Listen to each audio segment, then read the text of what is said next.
L'heure du reportage de la rédaction, vous le savez, toute la semaine, nous sommes allés à la rencontre de ceux dont la vie, les habitudes ont été bouleversées par le virus, ce que ça a changé, y compris dans leur prise de décision, dans leur vie quotidienne. Ces salariés, ces malades, ces familles. Ce matin, coup de projecteur sur les EHPAD. Beaucoup ont dû changer leur mode de fonctionnement. Ils ont dû s'adapter. C'est le cas au Magnolia, à Lous, au Bourdin, c'est près de Lille. Et depuis le 31 août, l'établissement est reconfiné. Alors les visites se font par visioconférence, une décision prise collégialement par les résidents et par leurs familles. C'est un reportage de Romain Poiseau.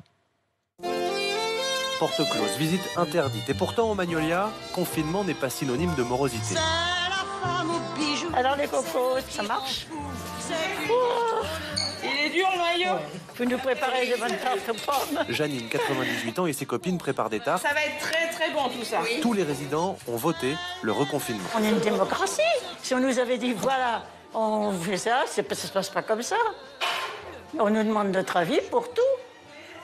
Est-ce que vous êtes d'accord? Est-ce que vous voulez? Est-ce que, voilà. Vous le savez aussi bien que moi. C'est bien commun. Il faut bien qu'il y ait une cohésion. La cohésion et le sacrifice de ne pas voir ses proches pendant un temps, pour une raison très simple. J'ai encore envie de vivre, figurez-vous. Bien que je sois très vieille, j'ai envie de vivre. J'ai des petits-enfants, des arrière-petits-enfants, et que je voudrais voir ce qu'ils vont devenir pendant encore un petit moment. Et puis je trouve que la vie est belle, que ça vaut le coup de vivre.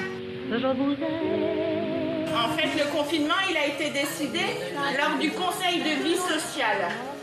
On n'arrive pas à couper les marchés. Et on n'arrive pas à couper ses prunes. Oh là là là. Les familles des résidents ont aussi participé au vote. Martine et Annick se contenteront des visioconférences pour voir leur mère dans l'EHPAD. Ils sont tellement vulnérables que je pensais que c'était la meilleure solution. Parce que quand on aime nos parents, c'est le meilleur pour eux. Bien sûr que c'est dur de ne pas les voir, mais je pense qu'il faut choisir. Il faut choisir leur bien-être, donc on prend pas de risque. Ah, c'est le goûter. Résidents, familles, c'est à eux de choisir d'être confinés avec l'appui du comité de direction pour la responsable de l'EHPAD, Séverine Labou. Pendant la première période du Covid, quelque part, paradoxalement, alors qu'on n'est pas en retard sur la démocratie participative, on a tout fait voler en éclats. C'est nous qui avons décidé. Nous, les professionnels. Et c'est là qu'est la leçon, en fait. C'est de se dire, même dans des périodes compliquées, c'est quand même eux qui subissent ces mesures et il faut absolument les associer, même si c'est difficile de se réunir. Là, ils s'expriment, ils sont très clairs. Tirer les leçons d'une crise sanitaire pour que nos aînés dépendants aient encore le sentiment d'avoir un avis qui compte.